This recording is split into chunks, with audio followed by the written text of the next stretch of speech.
لہٰذا یہ ایک غیر ذمہ دارانہ رول تھا. اور جس طریقے سے آپ نے دیکھا کہ جو پشاور سے ایک جلوس لے کے آئے اور تھا ہی پشاور جلوس، باقی تو سارے لیڈران جو ہے وہ آپ کو پتہ ہے کہ اس وقت پی ٹی آئی کے جو ہمارے میجورٹی لیڈران ہیں وہ ورک فرام ہوم کر رہے ہیں. اچھا. بیٹھے ہوتے ہیں کے پی ہاؤس میں یا اپنے گھروں میں اور بس وہیں سے جو ہے نا سارا کچھ چلا رہے ہوتے ہیں. اور جس طریقے سے سرکاری وسائل کو استعمال کیا گیا، پولیس کے جو ہے وہ شیل استعمال کیے گئے آنسو گیس کے، بلکہ پرائیویٹلی بھی پرچیز کیے گئے. اور سب سے بڑی بات یہ ہے کہ اس جلوسوں میں جب یہ آتے ہیں تو جس طریقے سے دہشت گردوں کہیں یا ملیٹنٹس کہیں ان کو جو یہاں پر لے کے آتے ہیں اسلام آباد یا آپ سرگودا کہیں یا آپ لاہور کہیں جدھر جاتے ہیں، اور ساتھ ساتھ غیر قانونی اسلحے کی جو سمگلنگ کرتے ہیں، وہ سب کے سامنے جس طریقے سے یہ اس چیز کو جو ہے وہ پروموٹ کر رہے ہوتے ہیں. اور اس کی سب سے بڑی بات یہ ہے کہ پہلے ڈی چوک جو چائنا کا پریزیڈنٹ آ رہا تھا، پھر جو ہے 9 مئی، پھر جب آئی ایم ایف کے ساتھ بات چیت پاکستان کی ہو رہی تھی پچھلی حکومت میں، اس پہ سبوتاج کرنے کی کوشش. اور ابھی جو ہے جو ہمارے ملیشیا کے پرائم منسٹر آئے یا پھر ایس سی او کی کانفرنس کو سبوتاج کرنے کی ایک ناکام کوشش کر رہے تھے، بلکہ انڈین فارن منسٹر کو دعوت دے رہے ہیں کہ ہمارے جلسے سے آ کر آپ ہمارے احتجاج سے آ کر خطاب کریں. جی وہ اب بالکل مجھے بتائیں اس کے بعد بھی آپ کہیں گے کہ محبوبتاً ہے. اچھا، ایک تو obviously وزیر داخلہ نے ہمیں یہ بھی بتایا کہ کیسے افغان نیشنلز بھی بڑی تعداد میں پکڑے گئے ہیں، لیکن یہ پہلی بار نہیں ہوا ہے کہ کے پی کے سے کوئی وزیر اعلیٰ جو ہیں وہ اسلام آباد چڑھائی کرنے کی انہوں نے بات کی. اس سے پہلے محمود خان ہوں، پرویز خٹک ہوں، وہ بھی آئے ہیں لیکن ان کو اسلام آباد انٹر نہیں ہونے دیا، اٹک پہ ان کو روک لیا گیا. یہ سمجھ نہیں آ رہی کہ اسلام آباد اتنے دنوں سے بند ہے، کنٹینرز لگے ہوئے ہیں، لوگوں کو مشکلات کا سامنا ہے، اس کے باوجود گنڈا پور صاحب ڈی چوک پہنچ کیسے گئے، ریڈ زون میں انٹر کیسے ہو گئے؟ دیکھیے بہت بڑا سوال ہے جو آپ نے کیا، اور بڑا معنی خیز سوال ہے، کیونکہ میں آج خود ٹریول کر کے جو ہے وہ اسلام آباد سے پشاور آ رہا تھا، اور راستے میں جس طریقے سے کنٹینرز اور جس طریقے سے ہرڈلز کریٹ کی گئی تھی تو بڑی مشکلات تھیں لوگوں کو اور اس پہ جو آنے کی.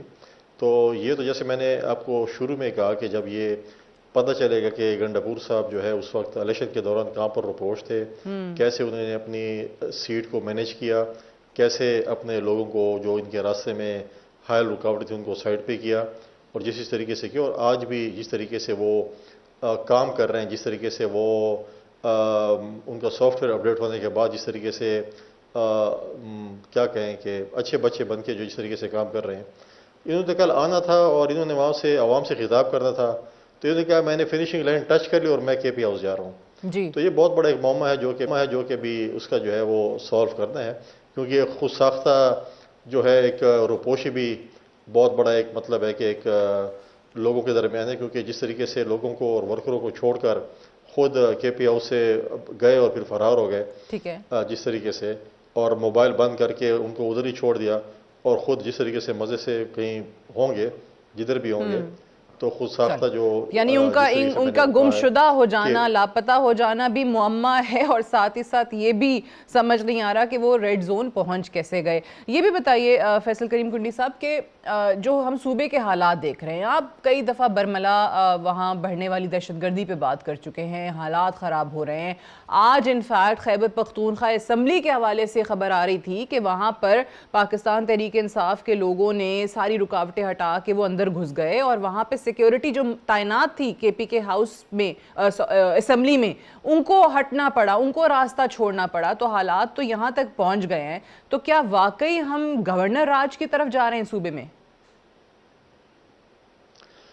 دیکھیں میں نے کافی عرصے سے میں کہہ رہا ہوں کہ صوبہ جو ہے وہ ملیٹنٹس کے حوالے کر دیا گیا ہے. ہمارا صوبہ جو ہے وہ اس وقت یہاں پر جو ہے وہ آگ لگی ہوئی ہے، لوگوں کے جو ہے وہ جان و مال کا تحفظ کوئی نہیں ہے. مختلف ضلع جو ہیں وہ ہمارے نو گو ایریاز بن چکے ہیں جہاں پر کوئی حکومت نام کی چیز نہیں ہے. پھر آپ پاڑا چنار کی سچویشن دیکھیں آف اینڈ آن، وہاں پر جس طریقے سے خونریز جو ہے وہ لڑائیاں شروع ہو رہی تھی.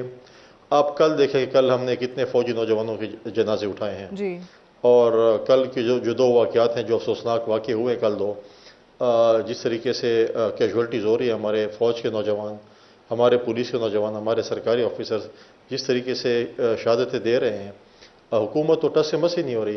آپ دیکھیں سوات میں ایک انسیڈنٹ ہوا ہمارے جو ڈپلومیٹس ہیں ان کے ساتھ. آپ مجھے بتائیں کہ صوبائی حکومت نے کون سی کیبنٹ کی میٹنگ کال کی یا صوبائی اسمبلی کا سیشن کال کیا ہو کہ اس کے اوپر وہ ڈسکشن کریں. آج جو آپ نے بات کی صوبائی اسمبلی کے اجلاس کی، تو یہ کون سی رکاوٹیں ہیں؟ رکاوٹیں کس نے کھڑی کی تھی؟ اپنی رکاوٹیں تھیں، خود ہی دور کی. پولیس کس کی ہے صوبے میں؟ کس کے اس پہ کام تھی؟ پھر جو صوبائی اسمبلی کا جو ہے، صوبائی اسمبلی کے باہر اپنے لوگوں کو جمع کیا گیا اور پھر ان کو اسپیکر کی طرف سے آرڈر آیا کہ آپ یہ گیٹ کھول دیں، ان لوگوں کو آنے دیں. کوئی ایسے نہیں تھا کہ کسی نے ہٹنا تھا یا کچھ تھا. یہ ایک پری پلان وہ تھا، کوئی نہ رکاوٹیں تھی اور نہ ان کو کوئی روکا گیا تھا. ہاں اگر آپ کو اپنے لوگوں کو اندر لے کے جانا ہے تو آپ ایک پاس ایشو کر دیتے اور وہ چلے جاتے، لیکن وہ بھی نہیں ہوا. آپ نے گیٹ کھول دیا، لے گئے. اندر کیا ہوگا؟ اب آپ کی صوبائی اسمبلی، آپ کی اسپیکر ہے، آپ کی حکومت ہے، تو آپ اندر جا کر کیا کریں گے؟ ناچ گانا کریں گے؟ آپ نے کیا کرنا ہے؟ آپ پہ دمال ڈالنا ہے. اب افسوسناک امر یہ ہے کہ صوبائی اسمبلی میں اسٹیٹ کے خلاف، پاک فوج کے خلاف، باقی اداروں کے خلاف ایک ایسے زہر آلود گفتگو ہو رہی ہوتی ہے اور ایسے الفاظ استعمال کیے جاتے ہیں جس کو ہمارے اسپیکر صاحب ایکسپینشن نہیں کرتے ہیں. اور اگر یہ روایت ایسی چلتی رہی ایکسپینشن نہ کرنے کی، پھر تو یہ دوسری اسمبلی میں بھی آ جائیں گی کہ ہم یہ بھی ایکسپینشن نہیں کرتے، اپنی مرضی والے ایکسپینشن کریں گے اور اپنی مرضی والے ایکسپینشن نہیں کریں گے. اگر آپ یہ روایت ڈال رہے ہیں تو پھر آپ یہ امید کریں گے کل کہ قومی اسمبلی میں بھی اور سندھ اسمبلی میں اور پنجاب اسمبلی میں بھی اور بلوچستان اسمبلی بھی اس قسم کی پھر آپ کے خلاف چیزیں ہوں گی. تو آپ کو لگتا ہے گورنر راج کی طرف راستہ کھل رہا ہے صوبے کے اندر؟ دیکھیں میں اس پہ ایسی ادوں اس لیے نہیں کر سکتا کہ یہ وفاقی حکومت کی جو ہے پروگیٹو ہے کہ وہ گورنر راج لگاتے ہیں. نہیں، آئین میں گورنر راج کی گنجائش ہے، ماضی میں گورنر راج لگے ہیں. یہ وفاقی حکومت نے فیصلہ کرنا ہے کہ وہ صوبے کے ساتھ کیا کرتے ہیں. لیکن انہیں جو بھی فیصلہ کرنا ہے وفاقی حکومت کو جلد کرنا پڑے گا، کیونکہ ہمارے صوبہ اس وقت جو ہے وہ آگ میں دھکیلا گیا ہے. ہمارے پاس یہاں پر ملیٹنٹس نے ٹیک اوور کیا ہوا ہے کچھ علاقوں کو. کچھ علاقے جو ہے جس طریقے سے حالات جا رہے ہیں، میں سمجھتا ہوں کہ خدا نخواستہ ایسے نہ ہو کہ یہ مرض جو ہے وہ لا علاج ہو جائے. پھر جو کچھ بھی آپ کریں پھر اس کا حل نہیں ہوگا. ٹھیک. اچھا کوٹھی صاحب، مولانا فضل الرحمان صاحب کو اگر ہم دیکھتے ہیں تو وہ ویسے ہی ہمیشہ سے بڑے جانے مانے جاتے ہیں اپنی سخت باتوں کی وجہ سے، تلخ بیانات دے دیتے ہیں. دوسری طرف گنڈا پور صاحب کو دیکھیں تو وہ بھی یلغار، حملہ، انقلاب، جلاؤ گھراؤ، ایک کے بدلے میں 10 گولیاں مار دوں گا، یہ باتیں کرتے ہیں. آپ جو ہیں وہ بڑے دھیمے لہجے میں بات کیا کرتے تھے، آج کل آپ کے بھی بڑے فائری سٹیٹمنٹس آ رہے ہیں. تینوں کا تعلق بھی ماشاءاللہ ڈی آئی خان سے ہے، تینوں ایک دوسرے کے خلاف الیکشن بھی لڑتے رہے ہیں. تو یہ آج کل ڈی آئی خان کی آب و ہوا میں کچھ چل رہا ہے؟ نہیں، میرے خیال میں اسلام آباد کی آب و ہوا میں کوئی فرق ہے، اس میں شاید اس کا اثر ہوا ہو. اچھا ایسی کوئی بات نہیں ہے. میں نہیں سمجھتا کہ مجھ میں اور مولانا صاحب نے کوئی ایسی کبھی گفتگو کی ہو جو بلو دی بیلٹ ہو. پولیٹیکل گفتگو کرتے رہتے ہیں ایک دوسرے پہ، ہم سیاسی الزامات بھی لگاتے رہتے ہیں. لیکن پی ٹی آئی کے ہمارے دوست جس طریقے سے گفتگو کرتے ہیں ان کا تو کوئی ثانی نہیں ہے. اور لیکن پھر آپ دیکھیں جس طریقے سے آپ ریسنٹلی دیکھ لیں مولانا صاحب کے خلاف جو گفتگو کرتے تھے، کیا کچھ نہیں کہتے تھے. آج وہ مولانا فضل الرحمان صاحب کے پاؤں میں پڑے ہیں، جس کو وہ مولانا کہنا جو ہے وہ توہین سمجھتے تھے. آج ان کے پیچھے نمازیں پڑھ رہے ہیں اور ان کے پاؤں میں پڑے ہیں اور وہ کہہ رہے ہیں آپ ہمارے سیاسی مسیح ہیں، ہمیں اس سے نجات دلائیں. اور مولانا فضل الرحمان نے کہہ دیا کہ میرے بھی حق پہ ڈاکہ ڈالا گیا اور خیبر پختونخوا کا الیکشن چرایا گیا ہے. تو حق تو یہ بنتا ہے کہ پی ٹی آئی کے جو لوگ وہاں پر روزانہ جاتے ہیں، پہلے مولانا فضل الرحمان کو جو مال غنیمت ان کو ملا ہے وہ واپس کر دیں. اچھا ٹھیک ہے. یہ بتائیے کہ مولانا فضل الرحمان، آپ نے صحیح کہا کہ یہ لوگ بات نہیں کرتے تھے، اب بات کر رہے ہیں. اوبیسلی پھر بلاول صاحب بھی کوشش کر رہے ہیں، وہ 26ویں آئینی ترمیم کو لے کے بھی ابھی تک مولانا راضی ہو نہیں رہے ہیں. لیکن یہ جو اب انتشار کی صورتحال اس وقت ملک میں نظر آ رہی ہے، اب جس کو بھی اس کا ذمہ دار آپ ٹھہرانا چاہیں، کہیں کوئی گنجائش ہے، کوئی ایسی صورت بنتی نظر آتی ہے جہاں پر آپ لوگ پاکستان تحریک انصاف کو انگیج کر سکیں؟ میں آپ اس لیے کہہ رہی ہوں پیپلز پارٹی کیونکہ مشہور ہے ہمیشہ ڈائلاگس کے ذریعے مسئلے سلجھانے میں، آپ ہمیشہ مذاکرات کی بات کرتے ہیں. تو آپ لوگوں کی طرف سے ایسا کوئی انیشیٹو لیا جا سکتا ہے؟ دیکھیں کیسے نہیں. پہلے بھی جب آپ دیکھیں کہ جب اپنے اتحاد کی تحریک کامیاب ہوئی تھی اور ہم حکومت میں تھے، تو اس وقت بھی ہم نے اتحادی جماعتوں کو راضی کیا تھا کہ آپ پی ٹی آئی کے ساتھ مذاکرات کریں. اور بڑا مشکل ہم نے راضی کیا تھا، ان کو اپنے ٹیبل پہ بٹھایا، پھر 9 مئی ہو گیا. آج آپ مجھے بتائیں کہ آج جو ملک دشمن ایجنڈے پہ ہو، جو انڈیا کے وزیر خارجہ کو دعوت دے رہا ہو کہ آئے ہمارے ورکروں سے آپ خطاب کریں، آپ یہ کریں، جو ایس سی او کی کانفرنس کو سبوتاج کرنے کی کوشش کر رہے ہوں، جو ملیشین پرائم منسٹر کے دورے کو سبوتاج کرنے کی کوشش کر رہے ہوں، جو ہمیشہ پاکستان میں جو بھی پازیٹیو چیز ہو اس کو ہمیشہ سبوتاج، وہ کہتے ہیں اگر ہم حکومت میں تو ٹھیک ہے، اگر ہم حکومت میں ہیں تو خدا نخواستہ پاکستان بھی نہ ہو، تو آپ ان لوگوں کے ساتھ کیسے ڈائلاگس کریں گے، کیسے انگیج کریں گے؟ ان میں مجھے بتائیں ڈائلاگس کرنے والا شخص کون ہے؟ جو ان کے پاس سنجیدہ لوگ ہیں جو ڈائلاگس کرنے والے ہیں ان کو تو اٹھا کے باہر پھینک دیتے ہیں۔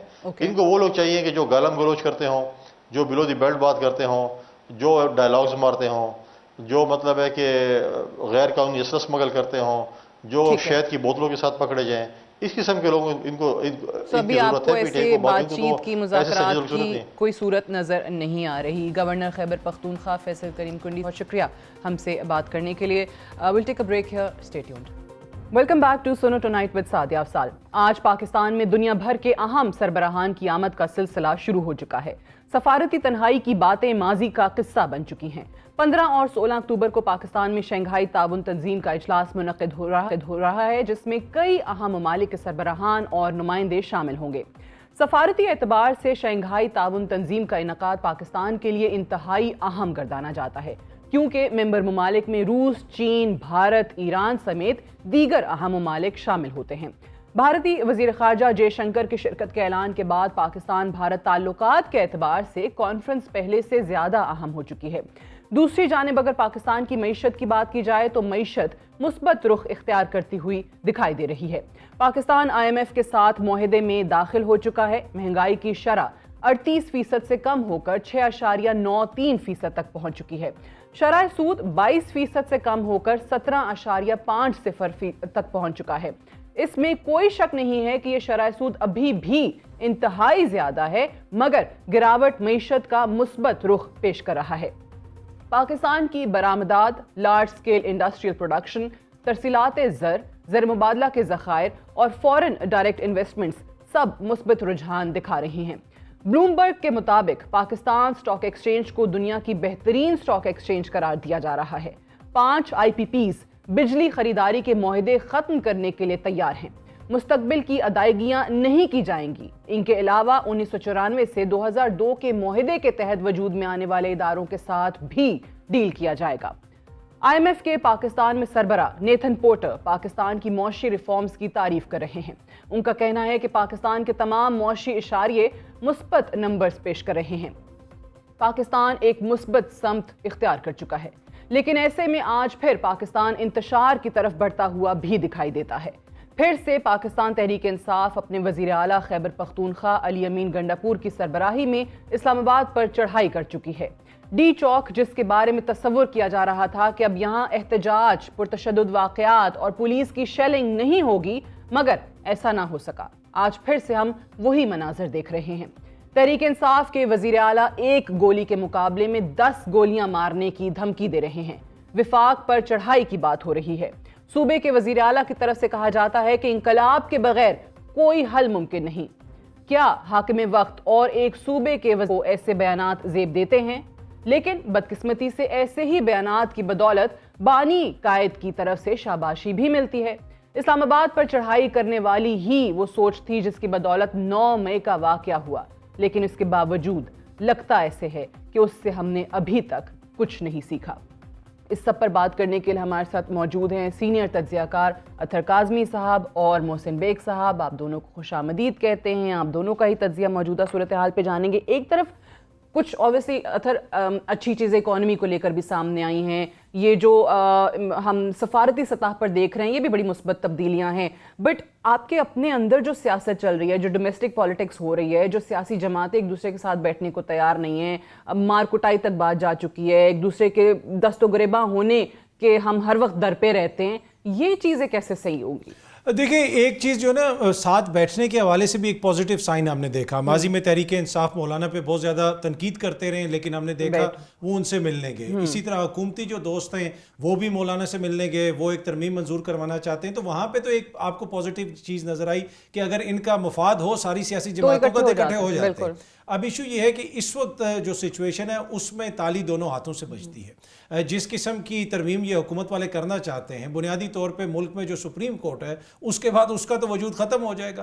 مطلب جیسے ایک درجہ اول کے مجسٹریٹ کی عدالت ہوتی ہے اس کو بھی ایسے نہیں چلایا جاتا جس طرح ابھی سپریم کورٹ کو چلانا ہے، کہ یہ کوشش کر رہے ہیں کہ نیا آرڈیننس آ گیا، اب سپریم کورٹ یہ کرے گی، اب وہ کرے گی، ہائی کورٹس کے جج صاحبان کی ہم ٹرانسفر کر دیں گے۔ تمام تقریباً بار کونسلز کی جانب سے آپ دیکھیں تو وہ سارے اس کے اوپر اب اعتراض کر کر رہے ہیں کہ اس قسم کی ترمیم نہیں ہونی چاہیے. تو ان کو دیکھنے کی ضرورت ہے کہ کون سے ایسے معاملات ہیں جہاں پہ کنسنسس بلٹ ہو سکتا ہے, ایک دوسرے کے ساتھ بیٹھ کے بات کریں. 18ویں ترمیم میں بھی تو ٹائم لگا تھا, اس میں اتنے کون سی جلدی. اور دوسرا اگر باہر 25 اکتوبر ہے نا, ایگزیکٹلی وہی نا, تو اگر باہر سے لوگ آ رہے ہیں, ایس سی او سمٹ ہے, ترمیم کو آگے لے جائیں, احتجاج کرنے والے احتجاج کو آگے لے جائیں, اس کے بعد جو داخلی ہمارے معاملات ہیں ہم وہ بعد میں طے کر لیں گے. یہ بڑی امپورٹنٹ میٹنگ ہے, جو لوگ آ رہے ہیں اس موقع کے اوپر یہ سب کچھ نہیں ہونا چاہیے. نہیں ہونا چاہیے. محسن بیگ صاحب, آپ کا اس پہ کیا تجزیہ ہے؟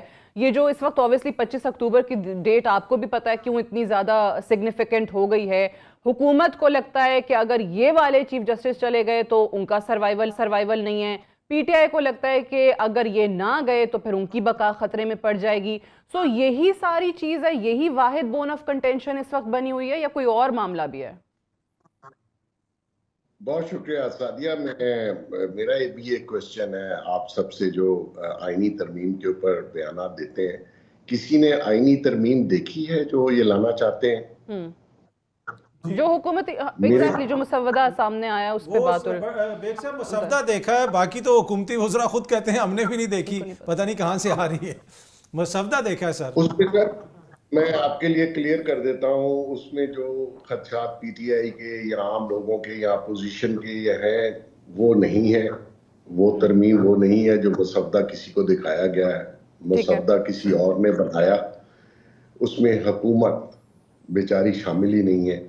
اور رہ گئی بات عدلیہ کی, وہ صرف آپ سمجھ لیجئے کہ صرف اس کا 1% ہے اس آئینی ترمیم کا, جس کے اوپر اتنا آپ لوگوں نے شور ڈالا ہوا ہے. آئینی کورٹس کی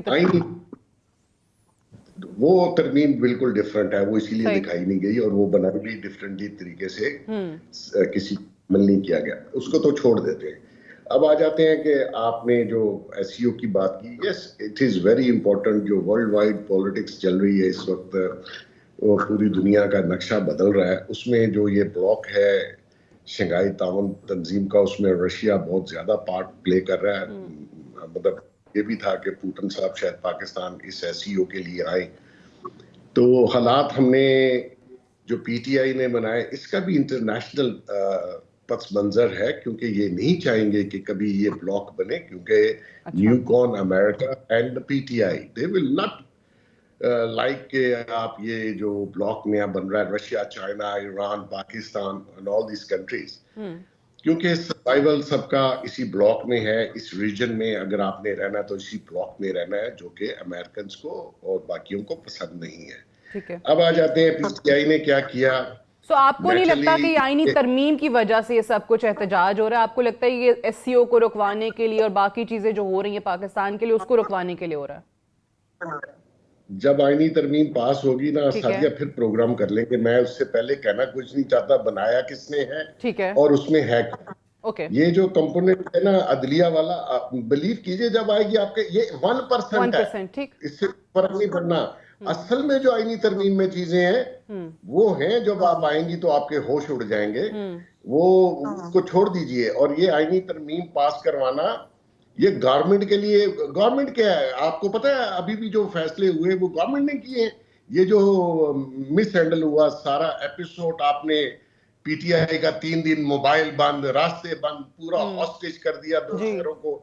پورا پاکستان تماشا دیکھ رہا تھا. پی ٹی آئی نے جو چڑھاوا کیا, مجھے آپ بتائیے, جے شنکر کو کہہ رہے ہیں ہمارے احتجاج میں شامل ہو. آپ بتائیں کہ دہلی میں 28 چیف منسٹر ہیں انڈیا میں, 28 ریاست اور پروونس ہیں. کسی نے آج تک دہلی پہ چڑھائی کی کسی چیف منسٹر نے؟ اچھا ویسے وہ تو آئی تھنک بیرسٹر سیف کا بیان بہت ہی سٹوپڈ بیان تھا. وہ تو خود پی ٹی آئی کے لوگ بھی اب کہہ رہے ہیں کہ جی ان کو ایسی بات ہی نہیں کرنی چاہیے تھی. لیکن مجھے آپ بتائیے کہ ایک پروونس فیڈرل پہ چڑھائی کر سکتا ہے؟ اس کی ریزن کچھ بھی ہو, میں اس ریزن میں جانا ہی نہیں چاہتا. مقصد یہ ہے کہ اس کے پیچھے انٹرنیشنل ایجنڈا ہے. پاکستان اس وقت جس حالات میں ہے, اور یہ جو انٹرنیشنل پولیٹکس ہیں, ہماری نیوکلیئر پاور جو ہے وہ ہمارے گلے پڑی ہوئی ہے, اور انٹرنیشنل چیزیں جو ہیں وہ ہمارے اگینسٹ جا رہی ہیں. اور اس کا پارٹ جو ہے وہ پاکستان میں پولیٹیشین بھی ہیں, بیوروکریٹس بھی ہیں, اور خدا جانے اور کون کون ہے, نام لیتے ہوئے بھی ان حالات میں عجیب سا لگتا ہے مجھے. تو مقصد یہ ہے کہ چیزیں ٹھیک نہیں ہیں. جو ڈیسیژن میکنگ میں انوالو تھے انہوں نے مس ہینڈل کیا.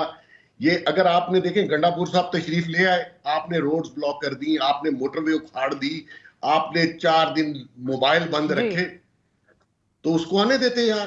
اگر آپ کے بس میں نہیں ہے تو یہ سیٹیں چھوڑ دیں, یہ والی چیزیں کرنے کی ضرورت ہے. آپ ہینڈل نہیں کر سکتے. ٹھیک ہے, مس ہینڈل کیا گیا اس کو.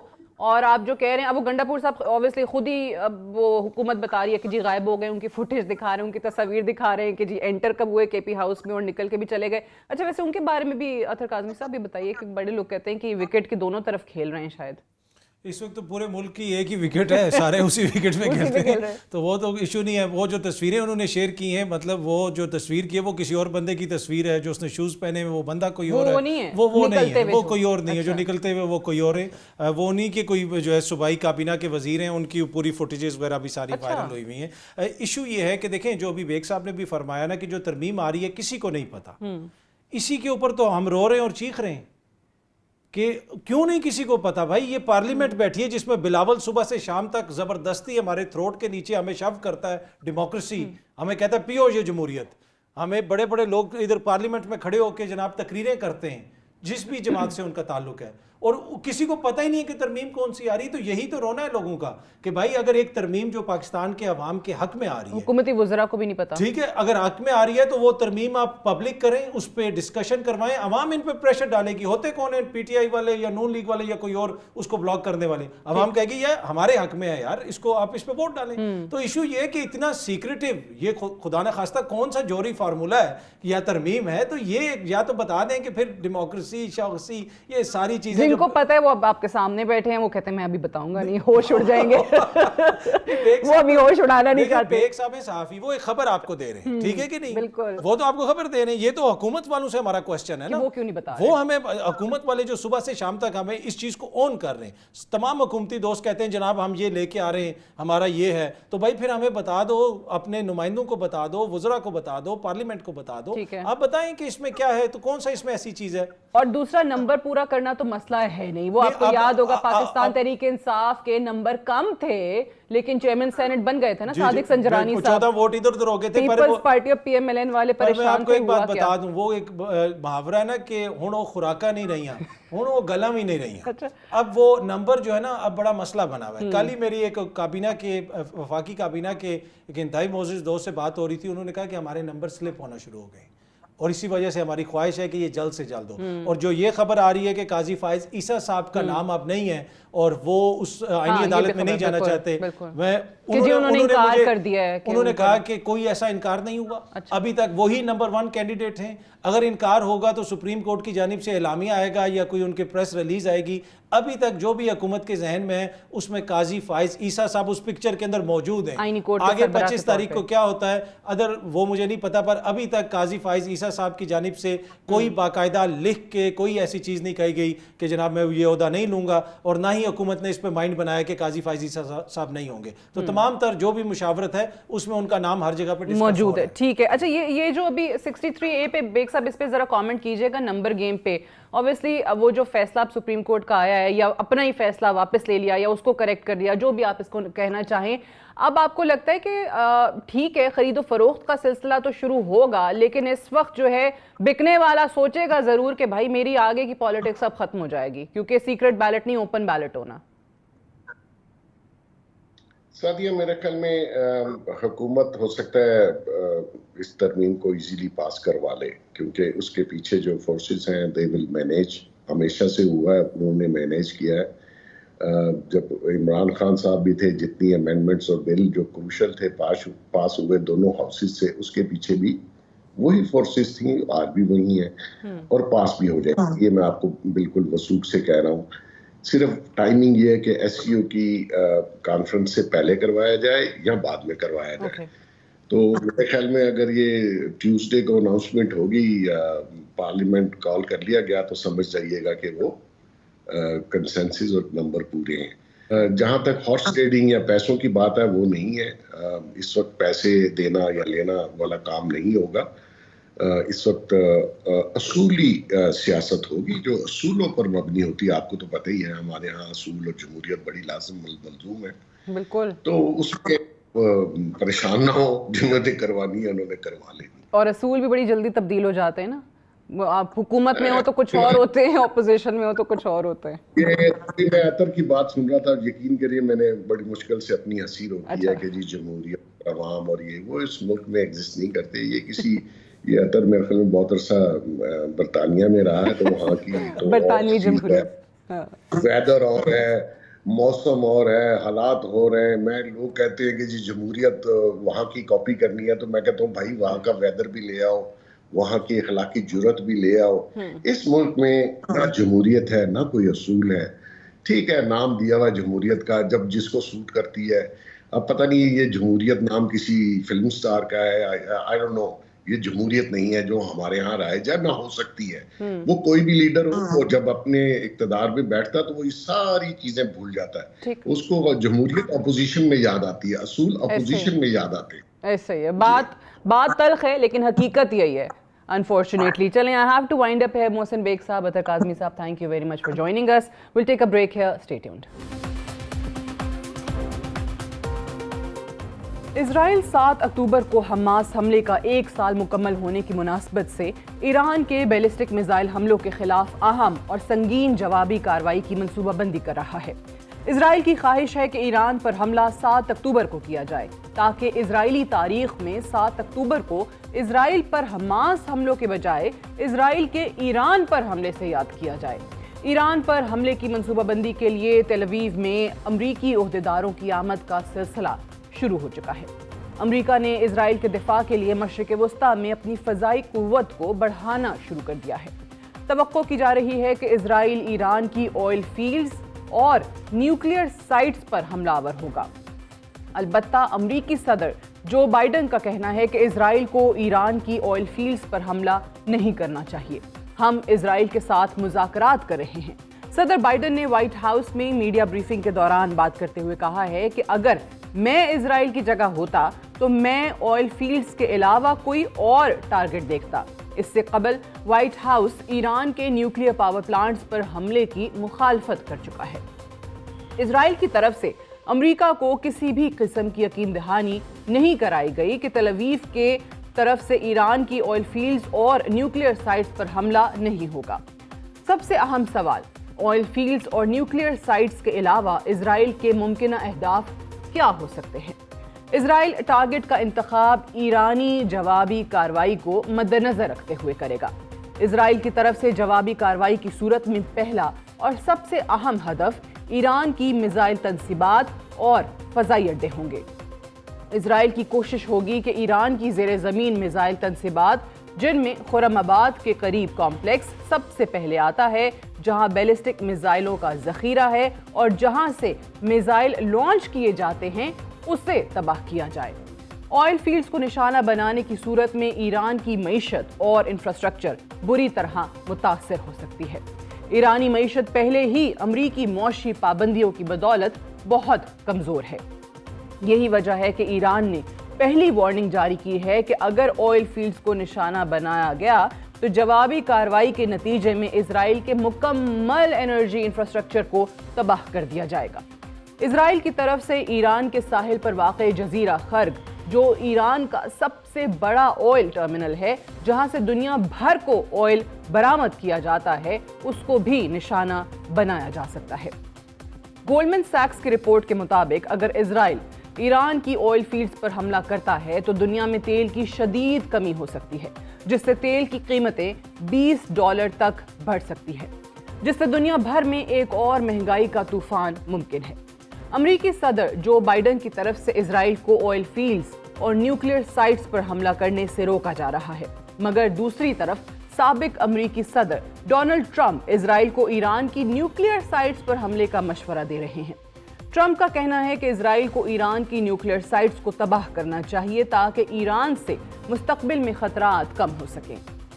اسرائیل کے ممکنہ حملوں کے تناظر میں ایک طرف اسرائیل کو امریکہ کی حمایت حاصل ہے اور دوسری طرف مغرب کے کچھ ممالک کی طرف سے اسرائیل کی مخالفت کا بھی آغاز ہو چکا ہے.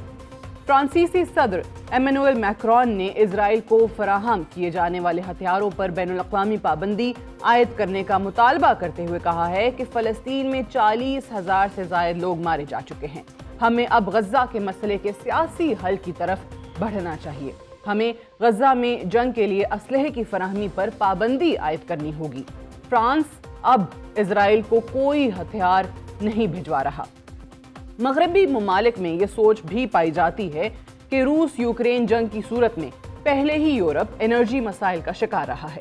اگر ایران پر اسرائیلی کارروائی شدت اختیار کر گئی تو یورپ مزید مشکلات کا شکار ہو جائے گا۔ عالمی مارکیٹس میں تیل کی ممکنہ آئل پرائسز ہی کی وجہ سے صدر بائیڈن ایران کی آئل فیلڈز پر حملے کی مخالفت کر رہے ہیں۔ اسرائیل ایران کی آئل فیلڈز، نیوکلیئر سائٹس یا میزائل تنصیبات کو نشانہ بناتا ہے تو جنگ کا پھیلاؤ ناگزیر ہے۔ That's all for tonight. Good night and Allah Hafiz.